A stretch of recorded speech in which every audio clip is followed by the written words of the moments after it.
खुश आमदीद। आज हम कनाडा के रिटायरमेंट सिस्टम पर एक गहरी नज़र डालने वाले हैं। फर्ज करें कि कल इम्तिहान है और आज रात हमें सबसे अहम नुकात को समझना है। बिल्कुल। और इस इम्तिहान के लिए 4 अहम अबवाब हैं। पहला, ज़ाती बचत के मंसूबे यानी RRSPs। दूसरा, रिटायरमेंट की आमदनी के फंड्स या RRIFs। और तीसरा, आजर के फराहम करदा पेंशन प्लान्स। जी, RPPs। और आखिर में चौथा, सरकारी प्रोग्राम जो एक तरह का हिफाजती जाल है। बेहतरीन। तो चलें सबसे मशहूर बाब से शुरू करते हैं, रजिस्टर्ड रिटायरमेंट सेविंग्स प्लान्स यानी RRSPs। इसका सबसे बड़ा फायदा क्या है? इसका सबसे बड़ा फायदा असल में दोहरा है। ये एक तीर से 2 शिकार करने जैसा है। अच्छा, वो कैसे? देखें, पहला फायदा तो फौरी है। आप जो भी रकम अपने RRSP में डालते हैं वो सीधा आपकी उस साल के काबिले टैक्स आमदनी से माइनस हो जाती है। यानी सीधी सीधी टैक्स में बचत। बिल्कुल। और दूसरा फायदा जो तवील मुद्दत में बहुत ताकतवर है वो है टैक्स डिफर्ड ग्रोथ। यानी जब तक पैसा अकाउंट के अंदर है उसकी निमू पर कोई टैक्स नहीं। जी हाँ, आपकी सरमायाकारी बढ़ती रहती है और हुकूमत इस पर टैक्स नहीं लेती। ये कंपाउंडिंग को एक तरह से सुपरचार्ज कर देता है। ठीक है, ये तो बहुत जबरदस्त है, लेकिन जाहिर है हुकूमत उसकी कोई हद तो रखती होगी। कोई शख्स ये कैसे मालूम करे कि वो कितनी रकम डाल सकता है? ये हिसाब किताब अक्सर लोगों को परेशान करता है। इसे आसान बनाते हैं। ये 2 में से कम वाली रकम होती है। एक तो आपकी पिछले साल की अर्न्ड इनकम का 18%। और यहाँ अर्न्ड इनकम का मतलब तनख्वाह या कारोबारी आमदनी है, ना कि सूद या डिविडेंड। ठीक? बिल्कुल सही। ये नुक्ता याद रखने वाला है। और दूसरी रकम है हुकूमत की तरफ से मुकर्रर करदा ज्यादा से ज्यादा हद जो हर साल बदलती है। तो इन दोनों में से जो कम हो वो आपकी हद है? तकरीबन।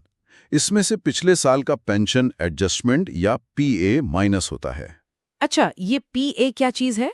अगर आपके पास काम पर कोई पेंशन प्लान है तो आपका आजर पहले ही आपके लिए बचत कर रहा है। PA उसी बचत की कदर है।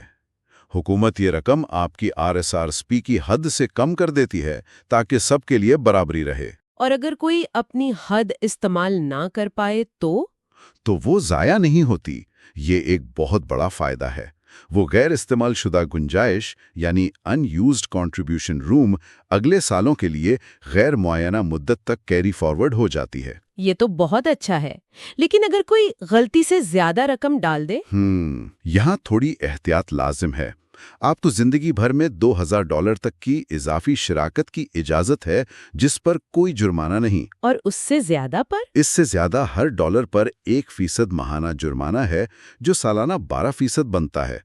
तो अपनी हद पर नजर रखना बहुत बहुत जरूरी है। चलें अब बात करते हैं स्पाउजल प्लान की। ये क्या हिकमत अमली है? ये एक शानदार टैक्स प्लानिंग की हिकमत अमली है। इसका मकसद रिटायरमेंट के बाद फैमिली के मजमूई टैक्स को कम करना है। कैसे? देखें, अगर एक शरीक हयात की आमदनी बहुत ज्यादा है और दूसरे की कम, तो ज्यादा आमदनी वाला अपने कम आमदनी वाले शरीक हयात के RSRPS में हिस्सा डाल सकता है। इससे हिस्सा डालने वाले को फौरी टैक्स में छूट मिल जाती है? बिल्कुल। और असल फायदा रिटायरमेंट पर होता है। जब रकम निकाली जाती है तो वो कम आमदनी वाले शरीक हयात के हाथ में आती है और उनकी कम टैक्स शरह पर टैक्स होती है। लेकिन उसमें कोई पाबंदी तो होगी? जी, एक बहुत अहम पाबंदी है जिसे एट्रीब्यूशन रूल कहते हैं। अगर शराकत के 3 साल के अंदर रकम निकाली जाए तो ये रकम हिस्सा डालने वाले की आमदनी में शुमार होगी। ये इम्तिहान के लिए एक अहम नुक्ता है। ठीक है, आमतौर पर तो RRSP से रकम निकालने पर टैक्स लगता है, लेकिन मैंने सुना है कि 2 खास मंसूबे हैं जिनमें ऐसा नहीं होता। आप होम बायर्स प्लान और लाइफ लॉन्ग लर्निंग प्लान की बात कर रही हैं। जी हाँ। होम बायर्स प्लान के तहत पहली बार घर खरीदने वाले $35,000 तक टैक्स फ्री निकाल सकते हैं, लेकिन इसे 15 साल में वापस करना होता है। और लाइफ लॉन्ग लर्निंग प्लान? इसमें तालीम के लिए $20,000 तक निकाले जा सकते हैं, जिसे 10 साल में वापस करना होता है। ये अपनी ही बचत से एक तरह का बिला सूद कर्ज लेने जैसा है। आखिर में RRSP में किस किस्म की सरमायाकारी की जा सकती है? सिर्फ क्वालिफाइड सरमायाकारी जैसे स्टॉक्स, बॉन्ड्स, GICs।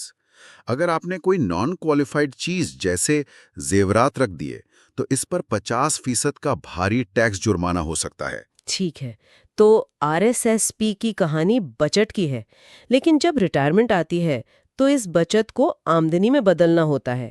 یہاں RRIF کا کردار آتا ہے، ٹھیک؟ بالکل، RRIF کو آپ RSSP کا اگلا مرحلہ سمجھیں۔ جس سال آپ 71 سال کے ہوتے ہیں، اس سال 31 دسمبر تک آپ کو اپنا RSSP ختم کرنا ہی ہوتا ہے۔ اور اسے RRIF جیسی کسی چیز میں منتقل کرنا ہوتا ہے؟ جی، RRIF سب سے عام آپشن ہے۔ یہ آپ کی جمع شدہ رقم کو ایک باقاعدہ آمدنی کے سلسلے میں بدل دیتا ہے۔ اس کا سب سے اہم اصول کیا ہے جو ہمیں یاد رکھنا چاہیے؟ سب سے اہم اصول ہے منیمم اینیول وڈرال۔ RRIF قائم ہونے کے اگلے سال سے آپ کو ہر سال ایک کم از کم رقم نکالنا لازمی ہے۔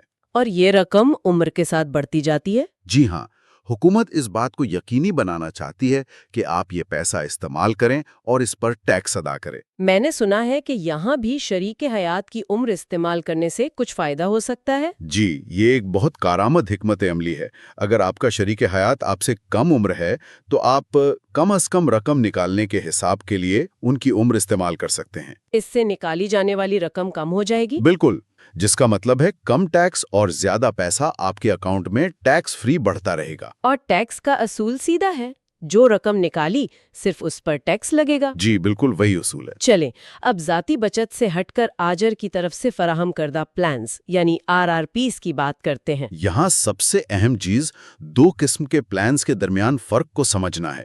یہ بہت ضروری ہے کیونکہ سارا خطرہ اسی پر منحصر ہے۔ آپ ڈیفائنڈ کنٹریبیوشن اور ڈیفائنڈ بینیفٹ کی بات کر رہے ہیں؟ جی، پہلا ہے ڈیفائنڈ کنٹریبیوشن یعنی DCP۔ یہاں صرف شراکت کی رقم طے ہوتی ہے، آجر اور ملازم دونوں ایک طے شدہ رقم ڈالتے ہیں۔ اور ریٹائرمنٹ پر کیا ملے گا یہ مارکیٹ کی کارکردگی پر منحصر ہے۔ نیاکاری کا خطرہ ملازم پر ہے۔ اور دوسرا ڈیفائنڈ بینیفٹ یا DBP اس کے بالکل برعکس ہے؟ جی ہاں، یہاں فائدہ یا بینیفٹ پہلے سے طے شدہ ہوتا ہے۔ آجر ایک فارمولے کی بنیاد پر آپ کو ایک مخصوص آمدنی کا وعدہ کرتا ہے۔ مارکیٹ اوپر جائے یا نیچے آپ کو وعدہ کی گئی رقم ملے گی۔ تو یہاں سارا خطرہ آجر پر ہے۔ بالکل، اسی لیے DBP پلانز اب بہت کم ہوتے جا رہے ہیں۔ ہم نے پینشن ایڈجسٹمنٹ یا PA کا ذکر کیا تھا، یہ RPPs کے ساتھ کیسے کام کرتا ہے؟ PA دراصل حکومت کا یہ ناپنے کا طریقہ ہے کہ اس سال آپ کے RRP میں آپ کے لیے کتنا فائدہ جمع ہوا ہے۔ یہ رقم آپ کے اگلے سال کے RRSP کی گنجائش کو کم کر دیتی ہے، تاکہ نظام منصفانہ رہے۔ جی بالکل۔ RPPs کے ساتھ دو اور الفاظ سنے ہیں، ویسٹنگ اور لاکنگ ان۔ ان کا کیا مطلب ہے؟ ویسٹنگ وہ مدت ہے، اکثر 2 سال، جس کے بعد آجر کی طرف سے ڈالی گئی رقم قانونی طور پر آپ کی ہو جاتی ہے۔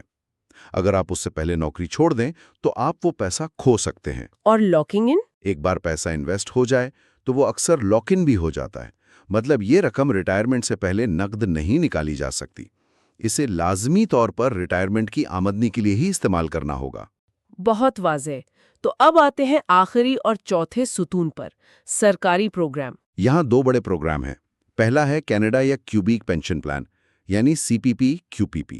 یہ ایک کنٹریبیوٹری پلان ہے۔ مطلب ملازمین اور آجر دونوں اس میں حصہ ڈالتے ہیں؟ جی، اور یہ کمائی پر مبنی ہے۔ آپ جتنا زیادہ حصہ ڈالتے ہیں اتنی ہی زیادہ پینشن ملتی ہے ایک حد تک۔ اور یہ 65 سال کی عمر میں شروع ہوتی ہے، لیکن اس میں کچھ لچک بھی ہے۔ جی، آپ اسے 60 سال کی عمر میں کم رقم کے ساتھ یا 70 سال کی عمر میں زیادہ رقم کے ساتھ شروع کر سکتے ہیں۔ 60 پر شروع کرنے سے پینشن تقریباً 36% کم ہو جاتی ہے اور 70 پر شروع کرنے سے 42% بڑھ جاتی ہے۔ اور دوسرا بڑا پروگرام ہے اولڈ ایج سیکیورٹی یا OAS۔ یہ CPP سے کیسے مختلف ہے؟ یہ بالکل مختلف ہے۔ سب سے پہلے یہ نان کنٹریبیوٹری ہے، آپ اس میں براہ راست پیسہ نہیں ڈالتے۔ تو یہ حکومت کے عمومی ٹیکسوں سے فنڈ ہوتا ہے؟ بالکل، اور دوسرا اس کا انحصار آپ کی کمائی پر نہیں بلکہ کینیڈا میں رہائش کی مدت پر ہے۔ OAS کے ساتھ ایک اصطلاح کلا بیک بہت مشہور ہے، اس کا کیا مطلب ہے؟ یہ ایک بہت اہم نقطہ ہے، خاص طور پر امتحان کے لیے۔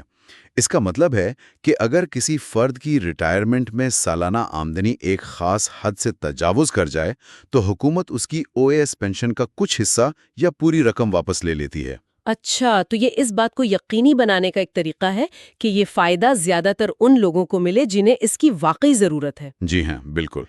اسے OAS پینشن ریکوری ٹیکس بھی کہتے ہیں۔ अगर आपकी आमदनी बहुत ज्यादा है तो हो सकता है आपको अपनी पूरी ओएएस पेंशन वापस करनी पड़े। तो ये था हमारे रिटायरमेंट सिस्टम के 4 सतूनों का एक फौरी जायजा। आरएसआरपी ज़ाती बचत के लिए, आरएसआरआईएफ रिटायरमेंट में आमदनी के लिए, आरपीपी आजर की तरफ से और सीपीपीओएस हुकूमती तहफ़्फ़ुज़ के तौर पर। जी, और इन तमाम कवायद को जानने के बाद असल सवाल ये पैदा होता है कि एक फर्द इन सब को अपनी ज़ाती सूरत हाल के मुताबिक बेहतरीन तरीके से कैसे तरतीब दे सकता है।